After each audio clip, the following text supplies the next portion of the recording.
What's up everybody, this is Dallas Stone. This video is a quick start guide to UV editing in Blender 2.8. So let's quickly go over what is UVing and what makes good UVs. So UVing is the process of projecting a 2D image around your 3D object. The goal is to create cuts or seams around your 3D asset and being able to unfold or unwrap it in a 2D space called U and Vs. Now what makes good UVs? I'm going to quickly go through this. Number one, no UV stretching or squishing. Two, being able to tell where your UV shells are at a glance. So if you click on a UV shell over here, for example, being able to identify what that is. Number three, matching pixel density throughout the whole model. So making sure that everything is evenly spaced in the UV. And lastly, the least amount of wasted UV space. So being able to pack all your UVs really well in the 0 to 1 space. So the very first thing that you're going to want to do is put a UV texture grid on your asset so you can check and make sure that your UVs look good. So the first thing you want to do is you want to go to your materials tab over here, and you're going to want to add an image. So we're going to go to base color, we're going to click on this little circle here. We're going to go to image texture, and then we're going to go to new. I'm going to call this UV color grid, and we're going to leave the 1024 resolution. It's really up to you what you want to use. I leave it at 1024. I go to color grid, and I'm going to press OK. Now I'm going to go to UV editing. You're going to notice that your UV has already kind of applied that texture on there. What you need to make sure that happens here is you're going to want to make sure that this is in material shading mode. You just go over here, click on that, and there you have it. Now you can see your UV grid texture applied to your asset. So I'm going to quickly just create some UVs for this asset. So there's a couple different ways to do things, especially if you're coming over from Maya. I'm just going to move this slightly over just because it's taking up a lot of space, and I want to kind of put this in the middle. So I'm going to go isolate this asset. I'm going to go to edit mode. I'm going to select all of its faces here. I want to make sure that the X-ray mode is on, or else you're not going to get the back faces. So turn on being able to select back faces, and then I'm going to go to UVs, and in Maya it's called automatic UVs. In Blender it's called smart UVs. So I'm just going to select that. I'm going to press OK. So it's going to kind of do what Maya's does, right, where it just kind of tries and figures out where it thinks it should place the UVs, and this is what it came up with. And it's not bad, right? It's a good starting point, but it's not great. You can kind of see that some things are looking a little bit skewed. It's not fantastic, and mostly because it has the stretch to UV bounds clicked on. If I turn this off, it should make things look a little bit better, be less skewed. It still does have some problems here, but yeah, that can quickly just get you some UVs right away. And then you can go to UVs here. The next tool that I want to show you is the unfold or unwrap tool, and this is used all the time. So we can just go unwrap here, and that should, turn this off, make your UVs look a lot cleaner and nicer once you unwrap. Something that's also really important to note is once you have your UVs wrapped, so I'm going to object mode, or sorry, edit mode, turn on X-ray mode, select everything, you're going to notice that the red outline is essentially your seams and your cuts, and it's not matching right now, right? That's because this is still the seams that I created from my finished model. If you want your seams to correspond with what actually is the borders of your UVs, smart UV project seam islands, and that will give you your seams. The next thing that I want to show you is the unwrap or unfold tool. It is called in Maya.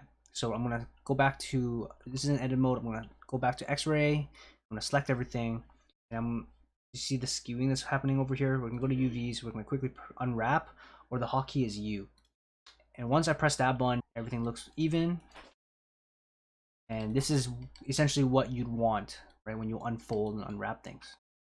All right, the next thing that I want to show you is going to be something called the sharp and seam overlay. And what I noticed was it was starting to get really annoying seeing this blue bolded line on top of seeing the seams, which is the red lines. So to quickly kind of disable one or the other to make it easier for you to work, you can just either go to your overlay here, click on the drop down menu, you can turn off sharp or seams, really up to you. This is a very handy way to just gives you control on what type of seams and bold lines you get to see on your screen. Another option that you're going to want to turn on when you're UVing is you're going to want to turn the keep UV in edit mode mesh selection in sync. So this is something that I believe is not turned on by default. I could be wrong here, but I feel like it isn't on by default. So what's happening is when you're selecting an edge on here, you're not seeing it over on this side.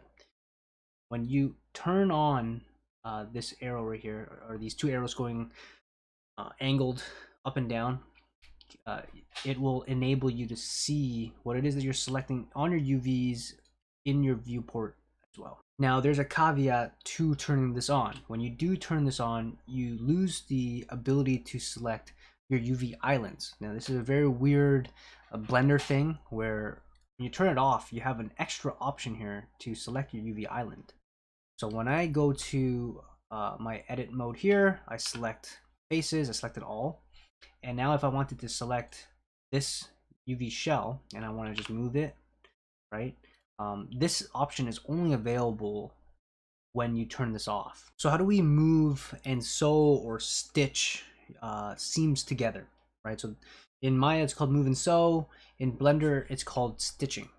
So what we're going to do is we're going to take this edge, for example, here, and let's pretend we want these islands here to kind of connect to each other. I'm going to select them together in edge mode, and I'm going to UVs, and I'm going to go stitching, or the hotkey is V. Now, nothing seems like it has happened, right? But if you notice here, something has actually happened, and there's a bunch of options that you can kind of now toggle on and off. Typically, you want most of these things on, so to actually confirm the operation, you have to actually press enter. Once you press enter, you'll notice that it is now put together. Another tip on how to select your UV islands very, very quickly is go to your face mode here, select one of your faces, go to select, go to select linked, and just go to seam, and that should select the UV island that you currently that face that I just had selected. It'll select the whole UV island. Make sure that it's under seam here, and you're good to go. Now it selects your UV island. So very useful tip when you want to select your UV shells or islands. So once you have everything UV'd, what you want to do is you want to make sure that everything has the matching pixel density. So what you want to do is you want to go to edit mode, X-ray mode, select everything, and to make sure that everything is matching, you want to go to UVs, go to average island scales, and this will make sure that all of your UVs match up. And then you want to pack everything so that it all fits in the most efficient possible way with the scales. And for the very last tip for this quick start guide is how, especially when you're baking high poly to low poly, you need to make sure that your UV border edges have a sharpened edge on the seams. Okay, so in Maya terms, it means that you need to make sure that all of your UV border edges have a hardened edge. Okay, so have everything selected, go to UV, go to seams from islands, make sure that mark sharp is also turned on, press enter, and now when you go to your overlay and you turn off seams, you should see sharp on all the edges that had the seams on it. And what this does is it again hardens your edges so that when your bakes come through, it is looking pristine. Hopefully you liked this video. Give it a like, subscribe, and leave your comments down below on anything small that I might have missed. And if you have any other questions, let me know. Bye now.